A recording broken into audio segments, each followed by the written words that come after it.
হুমায়ুনই তৃণমূলই হুমায়ুন। তৃণমূলের plan B team ওকে বলে দিয়েছে যদি সংখ্যা কম পড়ে তুমি তোমাদের ভাইদের নিয়ে চলে এসো, উপমুখ্যমন্ত্রী বানিয়ে দেবো। আজকে তারা সমঝোতা করে নির্বাচনে লড়েছে। আবার কি একজন নেতা নাকি ধর্মনিরপেক্ষ নেতা, ধর্ম মানে না, communist party of India Marxist, তিনি তো আবার সোজাসুজি চলে গেছেন, অন্ধকারের লোক পৌঁছে গেছেন। ওখানে কি হুমায়ুনকে বলছে যে চিন্তার কোনো কারণ নেই, আমরাও আছি। আজকে পশ্চিমবঙ্গ পশ্চিম বাংলাদেশ হতে চলেছে এই রাজনৈতিক কারণে। বাংলাদেশের নির্বাচনী ফলাফল দেখুন, এটা শুধু বিজেপির জন্য নয়, পশ্চিমবঙ্গে যারা অন্য রাজনৈতিক দলের কর্মী আছে, তৃণমূল কংগ্রেসের কর্মীদেরও ভাবতে বলছি।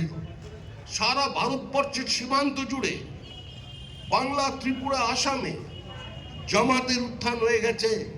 জামাত বাংলাদেশের ভেতরে জিততে পারেনি, কিন্তু তারা সীমান্তে জিতেছে। আমরা এই একমাত্র বিচার পরিবার, আমরা 80-র দশক থেকে বলে আসছি যে বিনা যুদ্ধে ভারত দখলের চক্রান্ত হয়েছে। Silent demographic invasion is on. এই যে সীমান্ত দিয়ে অনুপ্রবেশ, এই অনুপ্রবেশকে আমাদের আটকাতে হবে পশ্চিমবঙ্গকে বাঁচানোর জন্য, ঝাড়খণ্ডকে বাঁচানোর জন্য, বিহারকে বাঁচানোর জন্য।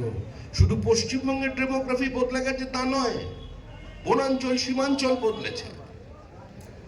এতদিন লাভ জেহাদ ছিল, এখন আদিবাসীদের জমির জন্য ল্যান্ড জেহাদ শুরু হয়ে গেছে। পশ্চিমবঙ্গে বিভিন্ন জায়গায় আজকে ধরনের পরিবর্তন চলেছে। কিছু মানুষ আবার নেমে পড়েছে তালে গোলে এই আসানসোল আর বর্তমানে, তারা আবার ধর্মান্তকরণ করছেন, ব্যাপটাইজ বলছে তোদেরটা কৃষ্ণ পারেনি, আমার যিশু তাই পারবে। পারুক না, আমার ধর্ম তো কাউকে বিরুদ্ধে আক্রমণ শেখায় না। যারা এখানে জাতীয়তাবাদী মুসলমান আছেন, তারা সাল্লাল্লাহু আলাইহি ওয়াসাল্লামের কাছে যদি দোয়া করে বলেন এইটাই আমার মাজারে বাতান, এই দেশের দুঃখে আমি দুঃখ পাই, এই জিতলে আমি আনন্দ পাই ক্রিকেট ম্যাচে, তাহলে তাদের সঙ্গে তো কোনো আমাদের সম্পর্ক নেই। যারা জেসাসকে নিয়ে সামনে 25শে ডিসেম্বর পালন করেন, করুন, আরো ভালো কথা, আমাদের সঙ্গে কোথাও কিছু নেই। কিন্তু মানুষকে বিভ্রান্ত করে যেভাবে ধর্ম পরিবর্তনের চেষ্টা হচ্ছে আজকে বৃহত্তর বর্ধমান জেলায়, এ নিয়ে প্রত্যেকটা মানুষকে সচেতন হতে হবে। পরিস্থিতি বদলেছে, দিন বদলেছে। বিভিন্ন রাজনৈতিক দলের যারা ছিলেন তারাও বুঝতে পারছেন যে এবারে ভোটে জেতা হারা, আমি এমএলএ হব কিংবা আমি এমপি হব, এটা বড় কথা নয়। যে কোনো মূল্যে তৃণমূল কংগ্রেসকে হারিয়ে দিতে হবে। তৃণমূল কংগ্রেস হেরে গেছে, তৃণমূল কংগ্রেস চলে গেছে। তৃণমূল কংগ্রেস আজকে তাদের হতাশা থেকে, তাদের আক্রোশ থেকে বিভিন্ন ধরনের বক্তৃতা করছেন। আর আমাদের মুখ্যমন্ত্রী, তিনি তো আরেক গুণ ওপরে থাকেন। মুখ্যমন্ত্রীর বক্তব্যকে আক্রমণ করা বা তার প্রতিক্রিয়া দেওয়ার মেধা নিয়ে তো বিজেপিতে কেউ জন্মগ্রহণ করেনি। আজকে হঠাৎ তিনি নতুন বিতর্ক শুরু করেছেন, রামকৃষ্ণকে স্বামী বলা হয়েছে কেন?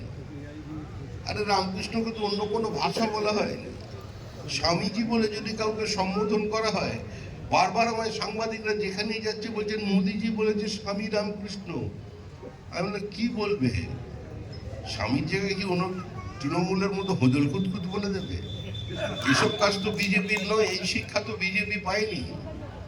তিনি যেটা বলার তিনি বলেছেন, আপনারও যেটা বলার আপনি বলুন, কারণ আপনি তো সারদার অবতার জন্মগ্রহণ করেছেন, আপনার দলের নেতারই বলেছেন।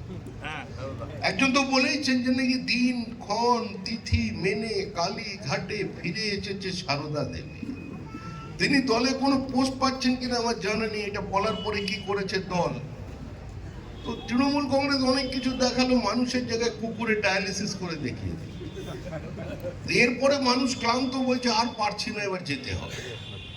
এবার তৃণমূল চলে গেছে, যেটা আছে সেটা লিভিং ফসিল, জীবন্ত জীবাশ্ম। তৃণমূল একটা গভীর অসুখ, যে অসুখ থেকে মুক্তি নেই। যেমন ভাইরাসের কোনো ওষুধ বেরোয়নি এখন পর্যন্ত, সিমটোম্যাটিক ট্রিটমেন্ট চলে, ঠিক সেইভাবে কি ডাক্তার